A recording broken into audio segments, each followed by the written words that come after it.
Welcome friends.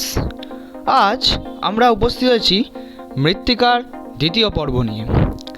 আগের পর্বে আমি দেখিয়েছিলাম কিছু গুরুত্বপূর্ণ 20টি প্রশ্ন নিয়ে। আজ আমরা হাজির হয়েছি আবারও কিছু গুরুত্বপূর্ণ, তবে এবারে 16টি প্রশ্ন নিয়ে। আমি কথা দিয়েছিলাম যে এবারে তোমাদের সামনে আমি দ্বিতীয় পর্ব উপস্থিত করব। যারা 2024 সালের উচ্চ মাধ্যমিক পরীক্ষার্থী রয়েছো, তোমরা খুব ভালো করে এই প্রশ্নগুলো ভালো করে অনুশীলন করবে, প্র্যাকটিস করবে, যাতে তোমাদের পরীক্ষার প্রস্তুতিতে কোনো ত্রুটি না থাকে। ঠিক আছে, তো চলো আজকের ভিডিওটা শুরু করা যাক। ভিডিও শুরুতেই দেখো যে মৃত্তিকার যে দ্বিতীয় পর্ব নিয়ে আমাদের আলোচনা করা হচ্ছে।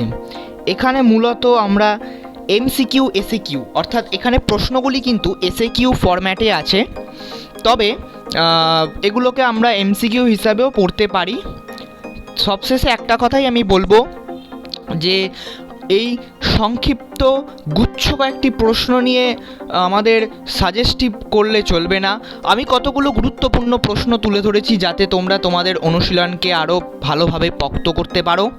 তবে সবশেষে একটাই কথা, পাঠ্য তোমরা ভালো করে সবাই পড়বে, তাহলেই তোমরা খুব ভালোভাবে নিজেদের পড়াশোনাটাকে আরও মজবুত করতে পারবে।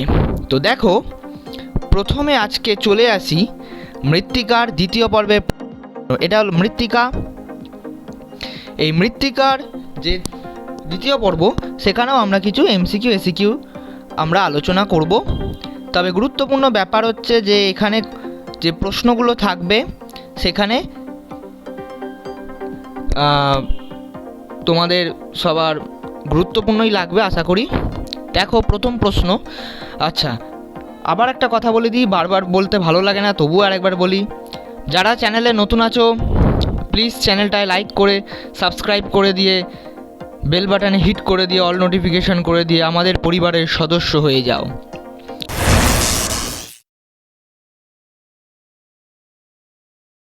দেখো, ডাফ কি? প্রথম প্রশ্ন, ডাফ কি? কি বলেছে? ডাফ বলেছে সরলবর্গীয় গাছ দ্বারা আবৃত মৃত জীবদেহাবশেষ পুষ্ট অঞ্চলকে সরলবর্গীয় অরণ্যে ডাফ বলা হয়। অর্থাৎ তোমরা দেখবে পাইন, ফার্ন, স্প্রুস, ম্যাপল এই ধরনের যে গাছগুলো আছে তারা কিন্তু তোমার সরলবর্গীয় গাছ। আর সরলবর্গীয় গাছে মানে সরলবর্গীয় অরণ্যে পটজল মাটিটাই কিন্তু তোমার ডাফ। অর্থাৎ ডাফ ওই অঞ্চলের যে পটজল মাটি, মানে পটজল মাটি, ওইখানেই ডাফটা গড়ে ওঠে। ঠিক আছে, যাকে আমরা সরলবর্গীয় অরণ্যের ডাফ বলে থাকি। আচ্ছা, পরের প্রশ্নে আসা যাক। পরের প্রশ্ন হচ্ছে উদ্ভিদের জন্য প্রয়োজনীয় একটি প্রাথমিক পরিপোষক। ভালো করে দেখো, প্রাথমিক পরিপোষকের একটি উদাহরণ হলো নাইট্রোজেন এনএ। Nitrogen N A. ঠিক আছে, পরের প্রশ্নে আসা যাক। শারীরবৃত্তীয় শুষ্ক মৃত্তিকা। শারীরবৃত্তীয় শুষ্ক মৃত্তিকা বলা হয় হচ্ছে লবণাক্ত মাটি। কেন লবণাক্ত মাটি বলা হয় শারীরবৃত্তীয় শুষ্ক মৃত্তিকাকে? তার কারণ হচ্ছে যেহেতু লবণাক্ত মাটি মধ্যে যে কণার স্তর বা কণার যে ছিদ্রতা, যেহেতু তোমার যে কোনো প্রকার সামুদ্রিক জলোচ্ছ্বাস থেকে রক্ষা করে, এবং এছাড়াও আমরা যদি দেখি তাহলে সে খুবই সহজে মাটি থেকে শ্বাস প্রশ্বাস গ্রহণ করে। কারণ আমরা জানি যে সুন্দরবন অঞ্চলের যে সমস্ত তোমার গাছ আছে সেগুলো সবই কিন্তু শ্বাস প্রশ্বাসের মাধ্যমে বেঁচে থাকে। আর এই সমস্ত গাছই সামুদ্রিক জলোচ্ছ্বাসকালে তারা কিন্তু আমাদের এই উপকূলীয় অঞ্চলকে রক্ষা করে। আজও দেখবে যে সমস্ত সুন্দরবন, নামখানা, কাকদ্বীপ এই সমস্ত জায়গাগুলো কিন্তু ওই রকমভাবেই পরিপুষ্ট। ঠিক আছে, তারপরের প্রশ্ন।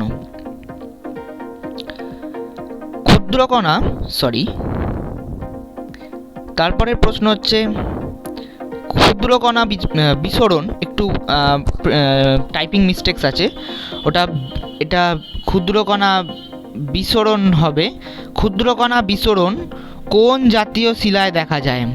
উত্তর হচ্ছে মরুভূমি অঞ্চলে গ্রানাইট, ব্যাসল্ট জাতীয় শিলায় ক্ষুদ্রকণা বিসরণ দেখা যায়। এটা হবে ক্ষুদ্রকণা বিসরণ। ঠিক আছে, এটা হবে ক্ষুদ্রকণা বিসরণ, দন্ত্যাস্য এটা। এই ক্ষুদ্রকণা বিসরণ কিন্তু গ্রানাইট, ব্যাসল্ট জাতীয় শিলায় দেখা যায়। আচ্ছা, একটু বলে দিই, যখন ডিটেলসেই বলছি প্রত্যেকটাই আমি তোমাদেরকে ডাউট ক্লিয়ার করার চেষ্টা করব। বিসরণ, তো তোমার এই ক্ষুদ্রকণা বিসরণে যেটা হয়, এটা কিন্তু এক প্রকার কিন্তু আবহবিকার, যেটা তোমরা ক্লাস 9-এই পড়ে এসছো এবং ক্লাস 12-এর শুরুর দিকে তোমরা এটা পড়েছো। ক্ষুদ্রকণা বিসরণ বা আবহবিকারের কিছু সংক্ষিপ্ত তথ্য পড়ে এসছো। তার মধ্যে ক্ষুদ্রকণা বিসরণ হচ্ছে যান্ত্রিক আবহবিকারের অন্যতম গুরুত্বপূর্ণ একটি পয়েন্ট। ওকে, তারপরের প্রশ্নে আসছি আমরা। মালচিং কি? খুবই গুরুত্বপূর্ণ একটি প্রশ্ন। ভিভিআই, ঠিক আছে, খুবই গুরুত্বপূর্ণ একটি প্রশ্ন।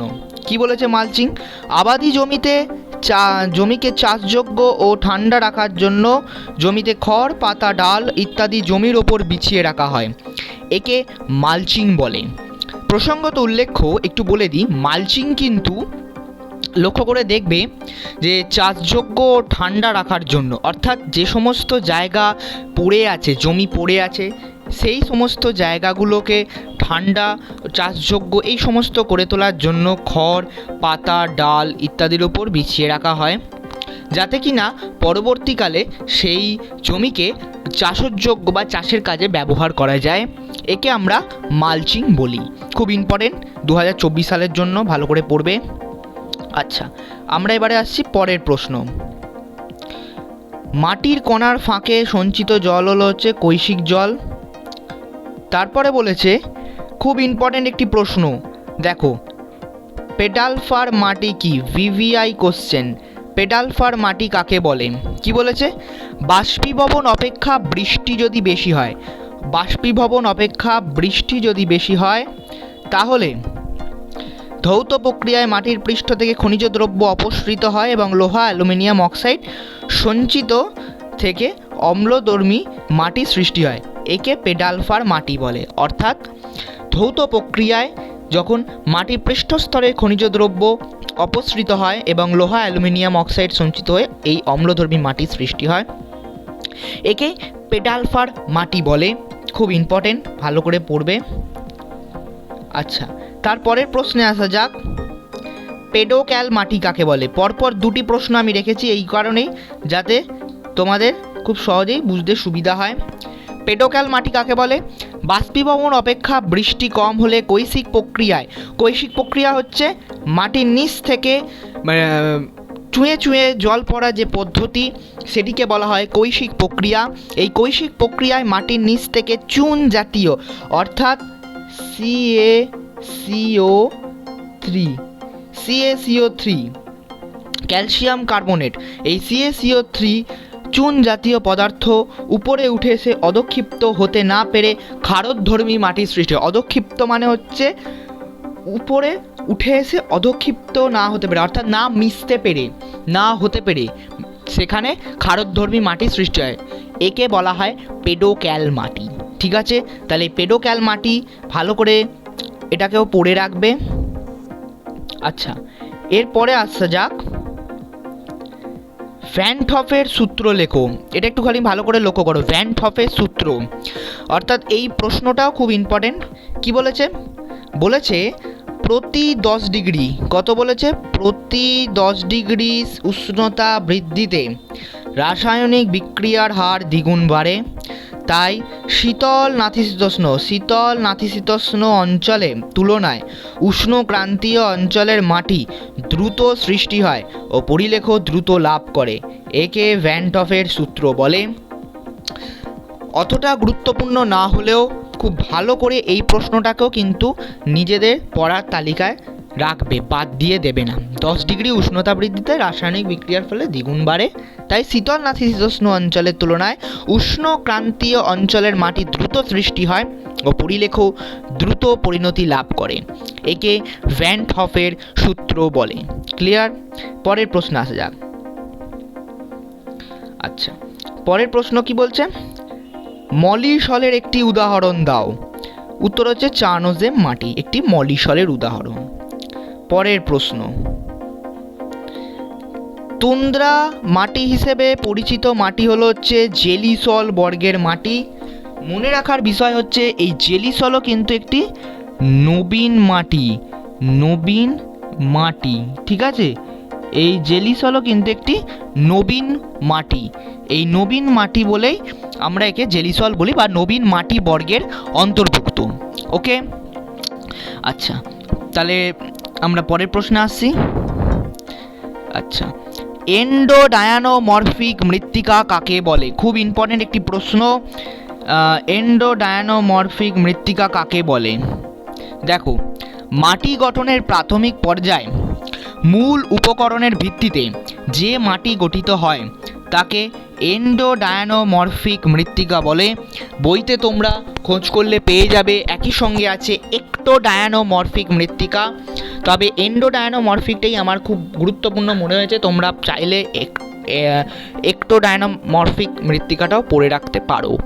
মাটি গঠনের প্রাথমিক পর্যায়ে মূল উপকরণের ভিত্তিতে যে মৃত্তিকা সৃষ্টি হয় তাকে বলা হয় এন্ডোডায়ানোমরফিক মৃত্তিকা। আচ্ছা, পরের প্রশ্নে আসা যাক। পরের প্রশ্ন কি বলেছে? পেট কাকে বলে? পরের প্রশ্ন হচ্ছে পেট কাকে বলে? কি বলছে পেট? মাটির প্রাথমিক কণাগুলো প্রাকৃতিক প্রক্রিয়ায় একত্রিত হয়ে যে গুটি তৈরি হয়। গুটি মানে একটা গুচ্ছ। গুটি মানে হচ্ছে ছোট কিছু না, একটা গুচ্ছ তৈরি হয়। প্রাথমিক কণাগুলো যখন পরস্পরের সঙ্গে একত্রিত হয়ে সংস্পর্শে আসে, হয়ে একটি গুচ্ছে আকার তৈরি করে, তাকে বলা হয় পেট। ক্লিয়ার? আচ্ছা, একে আমরা পেট বলে অভিহিত করব। পরের প্রশ্নে আসি। গিলগাই কি? গিলগাই খুবই গুরুত্বপূর্ণ একটি প্রশ্ন। গিলগাই খুবই গুরুত্বপূর্ণ একটি প্রশ্ন। ওকে, আচ্ছা, দেখো কি বলছে গিলগাই। গিলগাই বলেছে কৃষ্ণ মৃত্তিকায় কাদা কণা অত্যধিক স্ফীত হলে ফাটল সৃষ্টি হয় এবং মাটির পৃষ্ঠস্তরে বন্দুর ভূভাগ সৃষ্টি হয়। বন্দুর বলতে এখানে হচ্ছে উঁচু নিচু ঢালু ভূভাগকেই বলা হয় বন্দুর ভূভাগ। ঠিক আছে, একে গিলগাই বলে, একে গিলগাই বলে। তাহলে অত্যধিক স্ফীত হয়ে ফাটল সৃষ্টি করে এবং মাটির পৃষ্ঠস্তরে বন্দুর ভূভাগ সৃষ্টি করে, একে গিলগাই বলে। কৃষ্ণ মৃত্তিকা, মাথায় রাখবে কৃষ্ণ মৃত্তিকা। আচ্ছা, পরের প্রশ্নে আসছি। পরের প্রশ্ন বলেছে মৃত্তিকা ক্যাটেনা কাকে বলে? খুব গুরুত্বপূর্ণ একটি প্রশ্ন। একইভাবে আবার মৃত্তিকা ক্যাটেনা এবছর কিন্তু মৃত্তিকা ক্যাটেনা সম্ভবত দিয়েছে। কি বলেছে? একই প্রকার মূল উপকরণ ও জলবায়ুযুক্ত অঞ্চলে স্থানীয় ভূমিঢাল ও জলনিকাশি ব্যবস্থার পার্থক্যের জন্য একটি নির্দিষ্ট ভূপ্রাকৃতিক ঢাল বরাবর মাটিগুলি পরস্পর নিজেদের মধ্যে এবং ভূপ্রকৃতির সঙ্গে একটি নির্দিষ্ট সম্পর্কের ভিত্তিতে শৃঙ্খলাকারে সজ্জিত ও বিন্যস্ত হলে তাকে মাটি ক্যাটেনা বলে। অর্থাৎ একই উপকরণ ও জলবায়ু যখন নাকি জল নিকাশি ব্যবস্থা ও ভূমিঢাল পরস্পর ওপর মাটিগুলি নিজেদের মধ্যে, অর্থাৎ একটি ঢালু ওপর থেকে নিচের মধ্যে, যখন প্রত্যেকটা মাটি তার নিজস্ব বৈশিষ্ট্য এবং উপকরণের সঙ্গে সামঞ্জস্যতা বজায় রাখে, নির্দিষ্ট ধর্ম মেনে চলে এবং শৃঙ্খলাকারে সজ্জিত বা বিন্যস্ত হলে আমরা তাকেই কিন্তু বলবো মৃত্তিকা ক্যাটেনা। খুব ভালো করে এই প্রশ্নটা পড়ে রাখবেন। ওকে, আচ্ছা, এর পরের প্রশ্নে আসি। আজকের লাস্ট প্রশ্ন, বধ্যভূমি বা ব্যাডল্যান্ড কাকে বলে? তোমরা হয়তো এই প্রশ্নটা আগেও পড়েছো, বধ্যভূমি বা ব্যাডল্যান্ড কাকে বলে? ওকে, এই ব্যাডল্যান্ড কি বলছে? বলছে বৃক্ষহীন শুষ্ক ও বিস্তৃত অঞ্চলে রিল, গালি ও র্যাভাইন ক্ষয়ের মাধ্যমে অত্যধিক মাটির ক্ষয়ের ফলে উঁচু নিচু অনুর্বর ক্ষয়প্রাপ্ত ভূভাগ সৃষ্টি হয়, তাকে বধ্যভূমি বলে।